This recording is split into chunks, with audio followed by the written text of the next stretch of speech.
professora Mariana Mello e hoje vamos revisar a disciplina de História. O assunto de hoje é o capítulo 2, Grupos Organizados e Agricultura.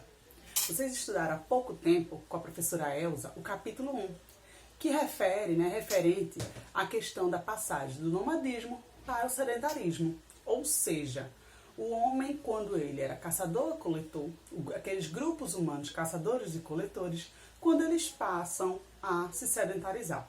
E a gente vai dar continuidade com esse estudo, com essa característica desses grupos humanos.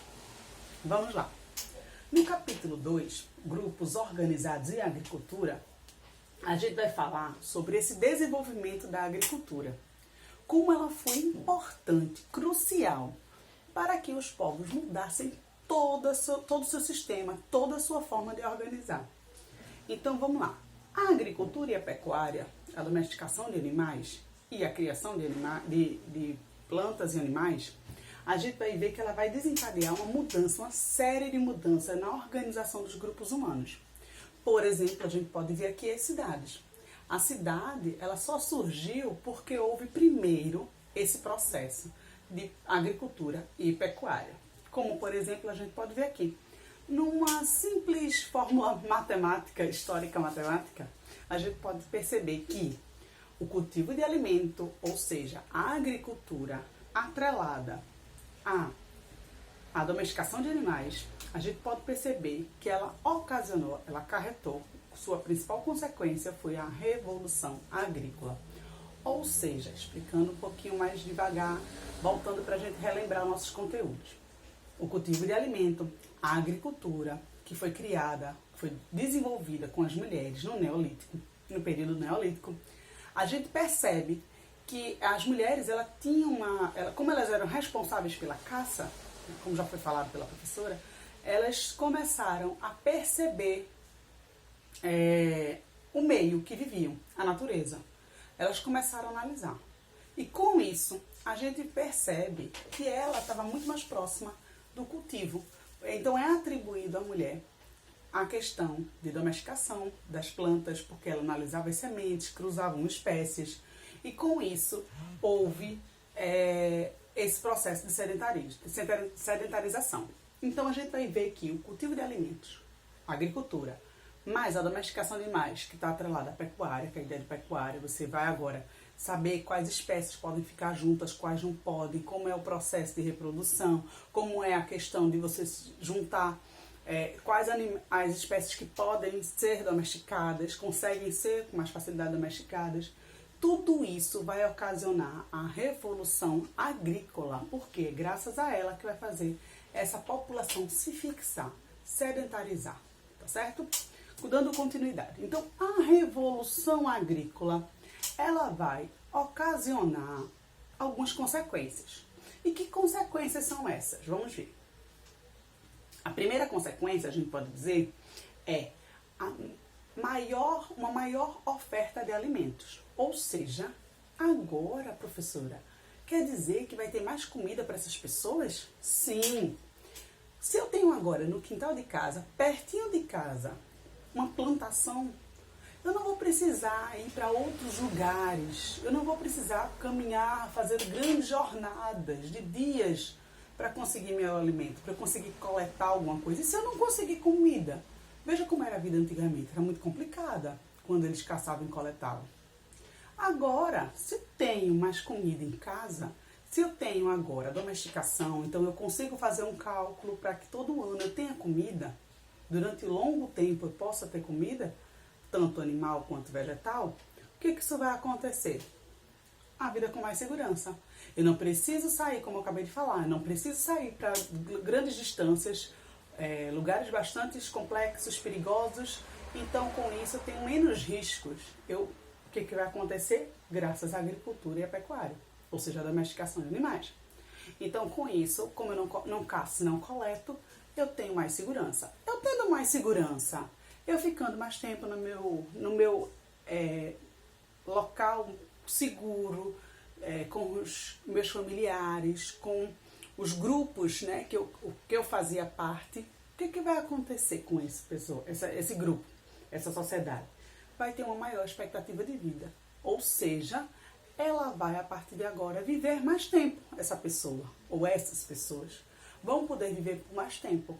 Por quê? Porque eu tenho mais alimento, não me arrisco pelo mundo afora, a levar uma queda, porque a gente sabe, não tinha as estradas pavimentadas maravilhosas como nós temos por aqui. Não temos isso nessa época. Pelo contrário, era tudo muito íngreme, tudo muito acidentado. Então o perigo de um acidente, de uma queda, de um penhasco, de um lugar mais alto era muito grande. E também os animais, né, que poderiam, perigosos, selvagens, que poderiam promover algum tipo de acidente, né, de você correr ou você mesmo até ser abocanhado por um leão, por exemplo, né? Então você corre menos riscos aí andando de mundo afora, um grupo pequeno. Então, o que vai acontecer? Se eu corro menos riscos, se eu tenho uma vida com mais segurança e eu tenho mais comida, o que vai acontecer? O crescimento populacional. Ou seja, vai surgir agora um aumento da população. Essa população se alimentando muito bem, a consequência dela é ter menos mortes. E tendo menos mortes, essa população crescendo vai formar o quê? As primeiras aldeias, que depois vão fundar vilas e cidades. Então, a gente vai ver que, olha que engraçado, né? Uma besteirinha, cultivo de alimento é uma besteirinha de nada, que a gente pensa que é nada demais. E a domesticação de animais vai ocasionar a revolução agrícola, que são todas essas consequências aqui. Tranquilo? Podemos passar adiante? Ainda no grupo, a gente vai ver que essas novas organizações, essas aldeias, elas vão ter, né, elas vão precisar ter basicamente duas saídas. Elas vão perceber. Formamos uma aldeia. Mas e a partir de agora? O que eu vou fazer para ficar mais forte? O que eu vou fazer para que o meu inimigo não venha me invadir, não venha me atacar? O que eu posso fazer? Então eles vão se ligar, eles vão ser espertos. Eles vão se juntar a outras aldeias. Lógico, coleguinhas, né? Amigáveis, que são amigáveis a ela, que são aliadas. Então eles vão se juntar. Algumas aldeias vão dizer assim, ó, benção, vamos lá, vamos juntar. Vamos juntar comigo, você se junta comigo e a gente se une aqui para formar. A união faz a força, lembra desse grande ditado? E é isso que vai acontecer. Uma aldeia se junta a outra para proteção de ataques. Vizinhos, né? Porque naquela época não tinha. Hoje em dia, com tanto tratado, tanto direito aí que a gente vê no mundo, a gente vê grupos, né, invadindo territórios dos outros. Imagina naquela época que não tinha noção de direito. Então, naquela época, o território que tivesse rio por perto, por isso que os rios são muito importantes nessa época. Você tem uma região com rio, você é o suprassumo das aldeias, né, da civilização. Então, uma região com rio é uma região fértil, que tem comida, então tem uma vida confortável. Então, era muito comum dessas aldeias se juntarem, formando uma maior. Normalmente, ela cercava de muralha, para poder dar aquela proteção básica, para fazer com que aquele inimigo vizinho, né, aquele inimigo que estivesse por perto, na redondeza, não atacasse, tá bom? Outra saída também que eles vão ter, vão ser a divisão social, para organizar isso daí. Então, vê só, aldeia, crescimento populacional. Estou crescendo cada vez mais, estou me desenvolvendo, e isso vai acontecer o quê? Eu preciso ter divisão na sociedade. E como é que é a divisão na sociedade? Começa a surgir pessoas responsáveis para pescar, pessoas responsáveis para caçar, porque ainda vai ter um pouco disso de caça, porque eles estão descobrindo, né, essa questão da agricultura, domesticando cada vez mais, se desenvolvendo, criando tecnologias que a gente já viu. Vão precisar de pessoas para a pecuária, para o pastoreio, no caso aqui na imagem a gente pode perceber, pessoas, por exemplo, para a agricultura. Então começa a ser dividida a sociedade. Precisamos de um grupo para cá, precisamos de um grupo para pescar, precisamos de um grupo para caçar. Então isso vai fazendo com que cada um seja sendo dividida. Só que aí não basta só dividir, não basta apenas dizer o que cada um tem que fazer, precisa de uma liderança. Ou seja, é necessário um líder para indicar essa sociedade, para organizar, para controlar. Ele vai começar a criar meios de controle social. O que pode, o que não pode fazer, como você deve se submeter a mim. Então a gente vai ver que essa formação, essa criação desse líder vai ser importante. E é com a liderança, com o surgimento de uma liderança, provavelmente ele era um líder guerreiro e religioso também, e com isso ele acabou levando, né, esse nome, essa posição social. A gente vai ver que vai existir uma hierarquização. A gente vai ver que vai existir camadas sociais bastante rígidas, né, que eu brinco até em sala, ado a ado, cada um no seu quadrado. Por quê? Porque nessa época era assim, se você nascesse camponês, você ia morrer camponês. Você ia ficar com a agricultura e acabou. Seus filhos, seus netos, tataranetos, netos. Se você nascesse pescador, você ia morrer pescador, sua família ia ser pescadora, todo mundo ia ficar sendo pescador. E assim sucessivamente. Então, se você era da nobreza, dos reis, sacerdote, aquele que era ligado à religião, né, cuidava da religião, se você era, por exemplo, um guerreiro, você ia morrer naquela sua camada social, que é chamada de casta.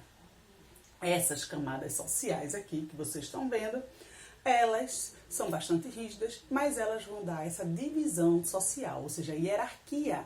Quem está no topo pode mais, quem está mais abaixo obedece. Então a gente viu em sala até isso, lembram? Que eu fiz essa pirâmide muito parecida com essa.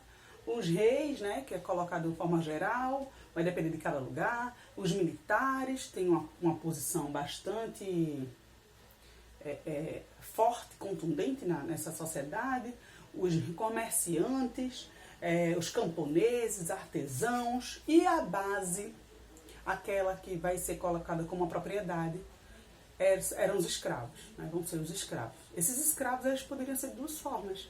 Poderiam, né, ser por dívidas, poderia surgir esse escravo por uma dívida, não tenho como pagar, e agora, meu senhor? Você vai ser agora escravo por um determinado tempo, você vai ficar sendo escravo. Ou poderia ser por anexação do território. Então, por exemplo, meu território, eu quero crescer, que eu quero ficar mais forte, então vamos invadir aquela zona oeste. Beleza, vai invadir aquela região ali todinha, e quem for dominado e sobreviver nessa dominação, será agora colocado como escravo. Tranquilo? Até então, estamos entendendo aos poucos como foi essa formação da sociedade. Ok?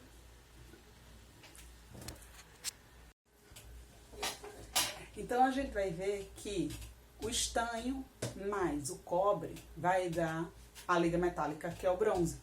Então, isso precisava de um grau de sofisticação muito forte, porque precisava de forno apropriado para chegar àquela temperatura, né? E aí conseguir fazer com que aquela pedra bruta se transformasse num metal maleável, né? Que você pudesse fazer uma espada, uma armadura, utensílios para agricultura e de outras formas para facilitar a vida das pessoas nessa época. A gente também vai ver aqui o Oriente Médio. O Oriente Médio, basicamente, a gente vai ver uma civilização muito conhecida, que é a Mesopotâmia. A Mesopotâmia, meso, significa entre, região entre. E potâmia significa rios.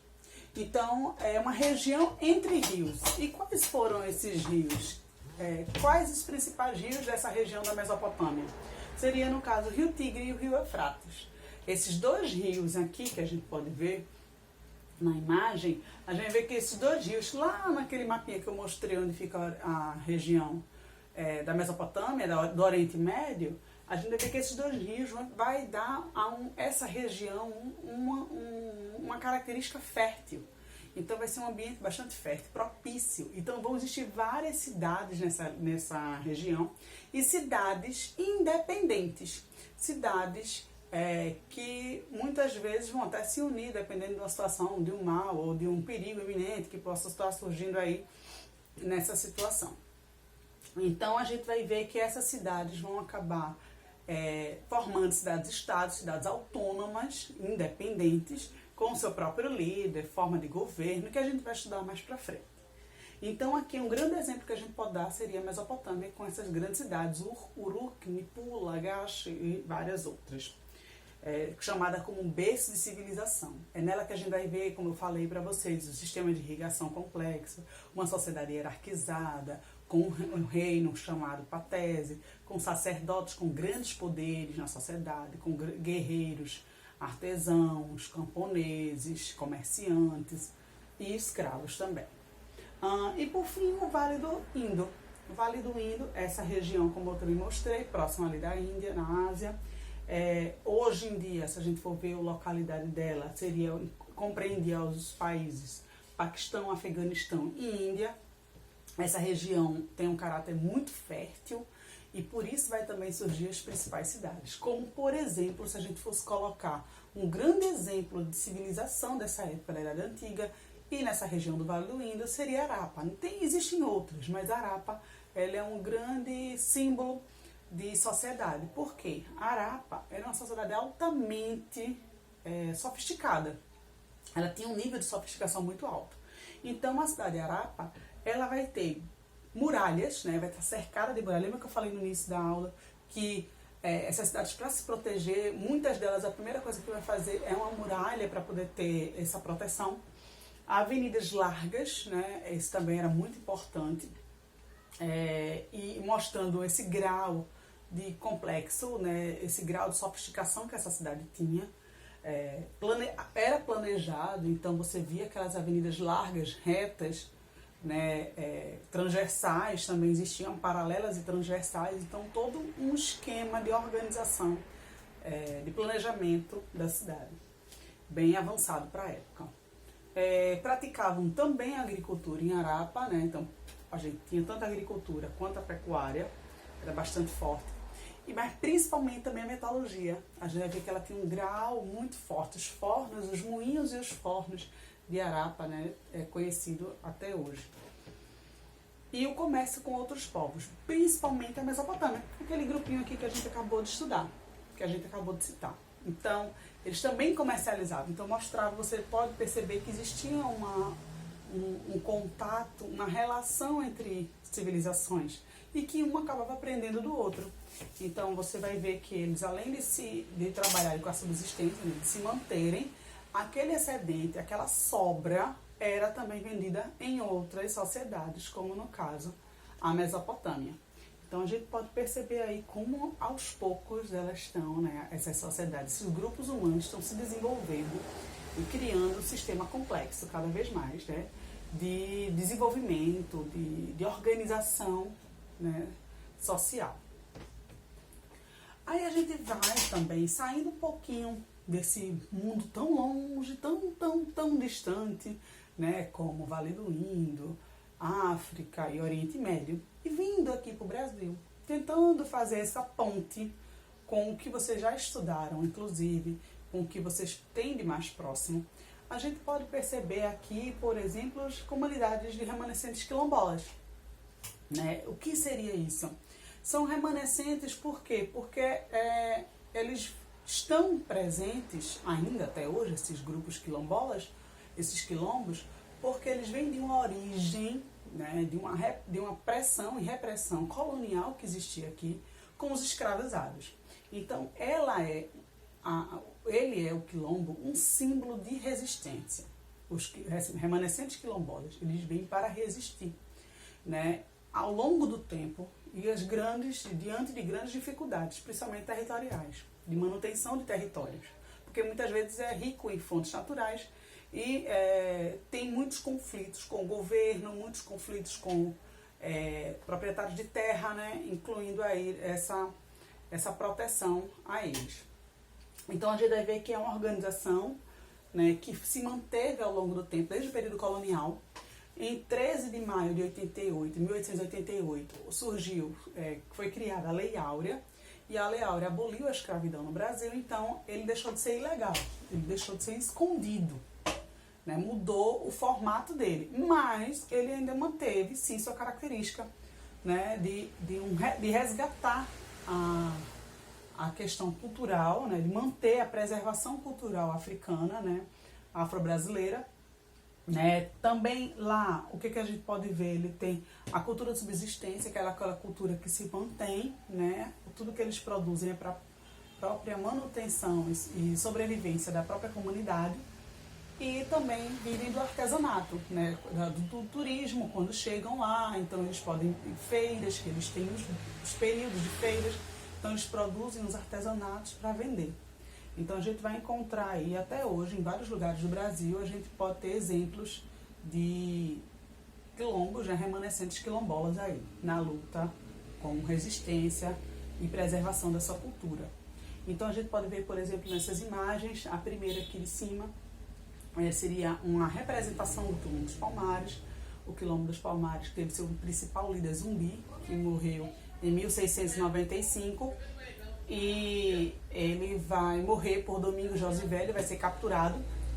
Aqui, por exemplo, a gente pode ver o Quilombo do Catucá, aqui em Pernambuco, que também é chamado Malunguinho, que tinha seu principal líder, né? Aqui o Quilombo de Ivaporunduva, né? E a gente pode ver as manifestações culturais que ocorrem nesses quilombos, que até hoje são um símbolo dessa resistência cultural africana e que não podemos esquecer, né? Que foi um período muito triste na história do Brasil, da escravidão, e que a gente não pode repetir algo como isso. Então é importante a gente estar sempre lembrando essa data, como por exemplo é 20 de novembro, ali a data da consciência negra, onde a gente vem para resgatar e relembrar esse processo de escravidão que houve aqui no Brasil e que a gente não pode mais repetir momentos como esse na história. Certo, gente? Então aqui foi uma pequena revisão para a gente matar um pouco a saudade da sala de aula, né, também. Espero que vocês estejam bem, estejam bebendo muita água, né, descansando na medida do possível, brincando, relaxando, e em breve a gente vai se encontrar de novo nas segundas-feiras. E é isso. O que eu tenho que dizer para vocês fiquem em casa, né, muito cuidado, tentem abstrair o máximo possível, e que a gente tá aqui juntos com vocês, tá certo? O Colégio Exímios, de mão dadas, com as competências que o mundo precisa. Até!